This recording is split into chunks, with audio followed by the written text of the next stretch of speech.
السلام علیکم ورحمۃ اللہ وبرکاتہ۔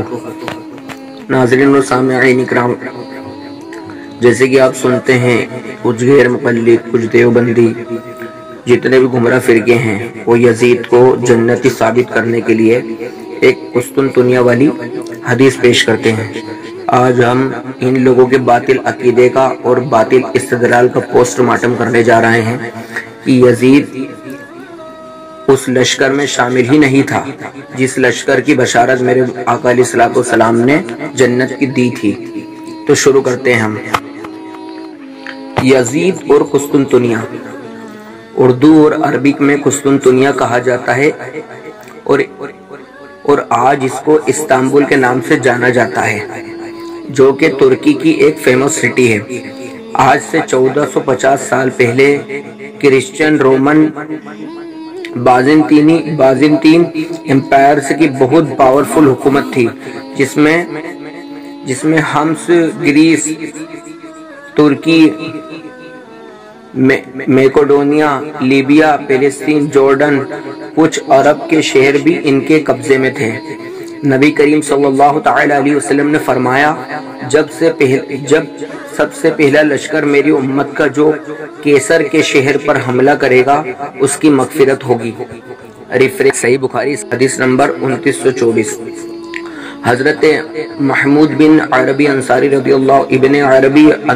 اللہ تعالیٰ سے روایت ہے، وہ فرماتے ہیں کہ میں نے یہ حدیث ایک ایسی جگہ بیان کی جس میں ایک صحابی رسول حضرت ابو ایوب انصاری رضی اللہ تعالیٰ عنہ بھی تھے۔ یہ روم کے جہاد کا ذکر ہے جس میں آپ کا وصال ہوا، اور اس فوج کا سپاہ سالار یزید تھا۔ ریفرنس بخاری 1186۔ پوائنٹ بھی نوٹڈ، اس پوائنٹ کو نوٹ کیا جائے، یعنی اس حدیث سے پتا چلا کہ وہ لشکر جنتی ہوگا جو سب سے پہلا فرسٹ کیسر پر حملہ کرے گا، نہ کہ بعد والا۔ اور اس حدیث میں صاف کیسر کا ذکر ہے، نہ کہ قسطنطنیہ کا، اور یزید روم کے کسی لشکر کا سالار تھا۔ چلو ہم قسطنطنیہ ہی مان لیتے ہیں، بٹ اس سے غلط استدلال کر کے آج وہابی، دیوبندی، اہل حدیث، غیر مقلد، نجدی اپنے بپا یزید لعنت اللہ علی المنافقین پر فٹ کرتے ہیں، اس کو جنتی بتاتے ہیں اور کہتے ہیں یزید لعنت اللہ علیہ اس لشکر میں شامل تھا، حالانکہ ان کے بدعتی دھرم میں قیاس استدلال کرنا حرام بدعت ہے، بٹ یزید کی محبت میں سب جائز ہے۔ حضرت اسلم ابو عمران فرماتے ہیں کہ ہم مدینہ منورہ سے جہاد کا ارادہ کر قسطنطنیہ نکلے۔ اس وقت حضرت عبد الرحمن ابن خالد ابن ولید رضی اللہ تعالیٰ عنہ ہمارے لشکر کے سپاہ سالار تھے۔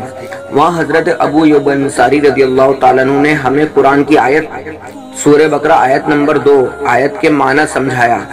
اسلم ابو عمران فرماتے کہ حضرت ابو ایوب انصاری رضی اللہ تعالیٰ عنہ قسطنطنیہ میں جہاد کرتے رہے حتیٰ کہ آپ کا وہیں وصال ہو گیا۔ حوالہ سنن ابو داؤد، سعودی عرب سے چھپی ہوئی جلد 2 حدیث نمبر 2512۔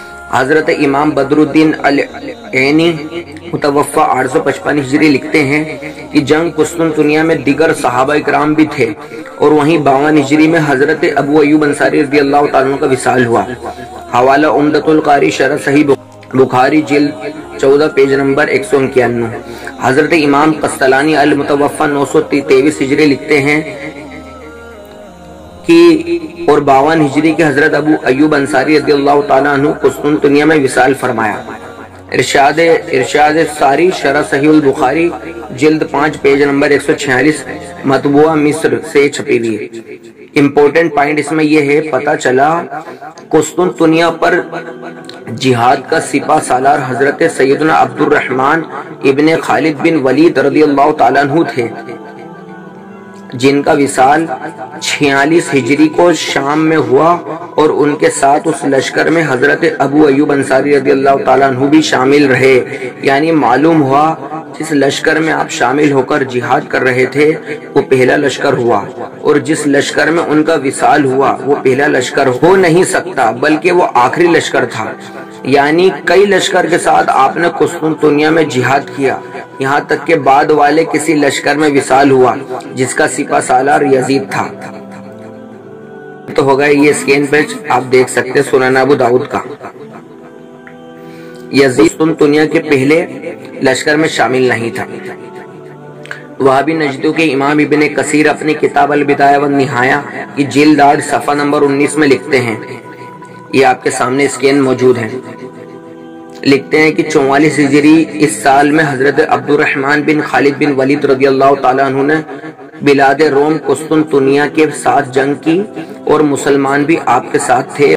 انہوں نے موسم سرما یعنی سردی وہیں گزاری اور اسی میں حضرت بصر بن ابی ارطات نے سمندر سیاہ میں جنگ کی۔ حضرت امام جریر الطبری المتوفہ 310 ہجری اپنے فیمس بک تاریخ طبری جلد 4 صفحہ نمبر 62 پر لکھتے ہیں، اس کے نام کے سامنے ہیں، 44 ہجری میں حضرت عبد الرحمن بن ولید رضی اللہ تعالیٰ عنہ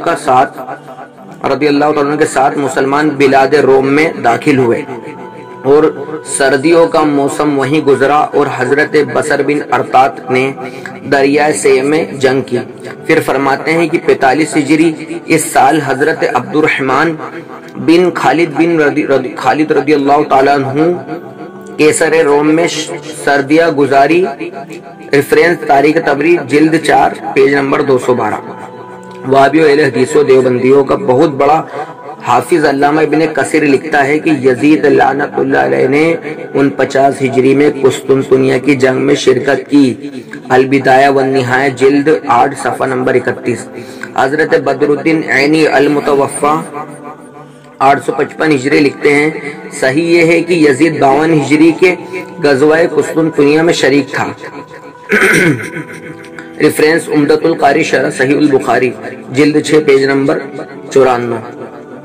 یعنی پتہ چلا کہ یزید لعنت اللہ علیہ پہلے لشکر میں شامل نہیں تھا بلکہ 49 یا 52 ہجری سے لشکر میں گیا تھا، وہ بھی سزا کے طور پر زبردستی اس کو بھیجا گیا۔ تو معلوم ہوا کہ پہلا لشکر 44 ہجری میں حضرت عبد الرحمن بن خالد رضی اللہ تعالیٰ کے سپہ سالاری میں گیا تھا، اور صحیح قول یہ ہے کہ یزید 52 ہجری کے چوتھے لشکر میں گیا، جس لشکر میں حضرت ابو ایوب انصاری رضی اللہ تعالیٰ کا وصال ہوا۔ اسکین آپ کے سامنے ہے، دیکھ سکتے ہیں۔ حضرت امام ابن اسیر المتوفہ 630 ہجری لکھتے ہیں کہ سن 50 ہجری میں حضرت معاویہ رضی اللہ تعالیٰ عنہ نے ایک لشکر جرار بلادر روم کی طرف بھیجا اور اس پر حضرت ابو سفیان بن عوف رضی اللہ تعالیٰ عنہ کا امیر بنایا اور اپنے بیٹے یزید لعنت اللہ علیہ کو جانے کا حکم دیا۔ تو یزید لعنت اللہ علیہ بیٹھا رہا اور جانے سے ہیلے بہانے بنانا شروع کیا۔ پھر حضرت معاویہ رضی اللہ تعالیٰ عنہ نے اس کو بھیجنے سے روک گئے۔ 50 ہجری میں جب یہ لشکر قسطنطنیہ پہنچا تو اس کے بعد بڑی پریشانی کا سامنا ہوا۔ بیماری، کھانے پینے کی چیزوں کی کمی نے مجاہدین اسلام کو سخت آزمائش میں ڈالا۔ پھر یزید ان سب کا مذاق اڑاتے ہوئے گندے بےہودہ شعر پڑھتا ہے۔ یہ بھی ایک زبانی قرار ہے اس کی کہ وہ پہلا لشکر میں نہ تھا اور نہ ہی حضرت ابو سفیان ابن عوف رضی اللہ تعالیٰ عنہ کے لشکر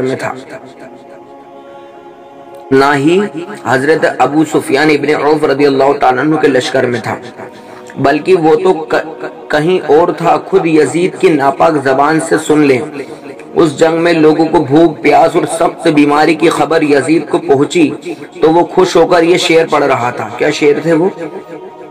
مجھے پرواہ نہیں کہ ان لشکروں پر بخار اور تنگی کا تکلیف کی بلائے مقام فرق دنا میں آ پڑی، جبکہ میں دائرے مران میں اونی چادر پر تکیہ لگائے آرام سے لیٹا ہوا ہوں اور میرے بغل میں ام کلثوم موجود ہے۔ یزید کا جب یہ شعر پڑھنا اور مذاق اڑانا حضرت امیر معاویہ رضی اللہ تعالیٰ عنہ تک پہنچا تو انہوں نے قسم کھائی کہ اب یزید پلید کو بھی وہاں بھیجوں گا تاکہ اس سے بھی مصیبت پہنچے جو وہاں مسلمانوں کے لشکر والوں کو پہنچی ہے۔ نوٹ: ام کلثوم یزید کی بیوی تھی جو عبداللہ ابن عامر کی بیٹی تھی۔ ریفرنس بک تاریخ اسیر پبلش دارالکتب علمیہ بیروت جلد 9 پیج نمبر 314 315۔ اس کے مورخین ابن خلدون المتوفى 808 ہجری لکھتے ہیں کہ قسطنطنیہ بلاد روم پر 50 ہجری میں حضرت امیر معاویہ رضی اللہ تعالیٰ عنہ نے ایک لشکر حضرت سفیان بن عوف رضی اللہ تعالیٰ عنہ کی سپہ سالاری میں روانہ کیا گیا۔ یزید نے اس میں جانے سے انکار کر دیا تھا، بلکہ مسلمانوں کے لشکر والوں کا مذاق اڑا رہا تھا اور اپنی لونڈی کو بغل میں بٹھا کر گندے بیہودہ شعر کہہ رہا تھا اور شراب پی رہا تھا۔ یعنی پتہ چلا کہ یزید 50 ہجری والے لشکر میں بھی نہیں گیا جو حضرت ابو سفیان بن عوف رضی اللہ تعالیٰ عنہ کی سپہ سالاری میں گیا تھا، بلکہ جانے سے منع کر دیا۔ یاد رہے قسطنطنیہ پر پہلا حملہ اور اس لشکر کے امیر اور سپہ سالار حضرت عبد الرحمن بن خالد رضی اللہ تعالیٰ عنہ تھے، جو کہ 44 ہجری میں ہوا تھا اور بشارت پہلے لشکر کے لیے ہے۔ ریفرنس بک تاریخ ابن خلدون جلد 3 پیج نمبر 11-12 اسکین آپ کے سامنے ہے۔ حضرت امام ابن عساکر المتوفى 571 ہجری لکھتے ہیں کہ 50 ہجری میں لشکر کو موت اور بھوک کی شدت لاحق ہوئی تو حضرت امیر معاویہ رضی اللہ تعالیٰ عنہ کو یہ بڑا معاملہ محسوس ہوا۔ چنانچہ یزید لعنت اللہ علیہ کو اطلاع کر اس بات کی خبر دی تو اس وقت یزید لعنت اللہ علیہ شراب پی رہا تھا اور اس کے پاس ایک لونڈی تھی اور یہ اشعار گنگنا رہا تھا: مجھے پرواہ نہیں کہ ان لشکروں پر بخار اور تنگی و تکلیف کی بلائیں مقام فرق دنا میں آ پڑی، جبکہ میں دائر مرن میں اونی چادر پر تکیہ لگائے آرام سے لیٹے ہوا ہوں اور میرے پہلو میں ام کلثوم موجود ہیں۔ تو پتہ چلا کہ یزید 50 ہجری والے بھی لشکر میں بھی نہیں گیا تھا، بلکہ صحابہ تابعین کا مذاق اڑا رہا تھا، اور جس لشکر میں گیا بھی تو وہ بطور سزا کے مجبوری میں گیا تھا، جو 52 ہجری کا تھا، جس نے حضرت ابو ایوب انصاری رضی اللہ تعالیٰ عنہ کا وصال ہوا تھا، کا وصال ہوا تھا اور بشارت پہلا لشکر کے لیے ہے۔ پہلا لشکر وہ ہے جس میں حضرت عبد الرحمن بن خالد بن ولید رضی اللہ تعالیٰ عنہ سپہ سالار رہے، جو 44 ہجری میں ہوا، جن کے ساتھ حضرت ابو ایوب انصاری رضی اللہ تعالیٰ عنہ نے بھی اس میں جہاد کیا تھا۔ ریفرنس تاریخ دمشق جلد 65 پیج نمبر 406 اسکین آپ کے سامنے ہے۔ تو دیکھا ناظرین و سامعین اکرام، یہ یزید پلید کو جو ہے جنتی ثابت کرتے ہیں، جبکہ وہ بدبخت کوئی سے بھی لشکر میں شامل نہیں تھا، شامل تھا بھی تو اس میں اور مذاق اڑا رہا تھا وہ جو لشکر والوں کا۔ تو اللہ کی لعنت ہو اس یزید پلید پر اور اس کے ماننے والوں پر۔ السلام علیکم ورحمۃ اللہ وبرکاتہ۔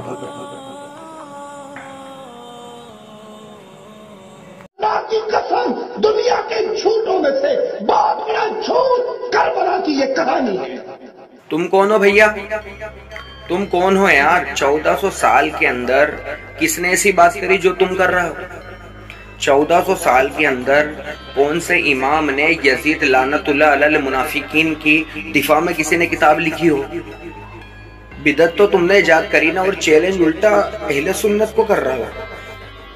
جب تمہارے بارے میں بخاری شریف میں آیا ہے کہ ایک قوم ایسے آئے گی جن کے حلق سے قرآن نہیں اترے گا، تو بھائی جب تمہارے حلق سے قرآن ہی نہیں اترے گا تو تمہارے حلق سے پھر یہ تاریخوں کی کتابیں کہاں سے اترے گی؟ تمہارے حلق سے پھر بخاری، مسلم، ترمذی، ابن ماجہ، نسائی، ابو داؤد، تاریخ طبری، تاریخ دمشق، تاریخ ابن کثیر، البدایہ والنہایہ کہاں سے اترے؟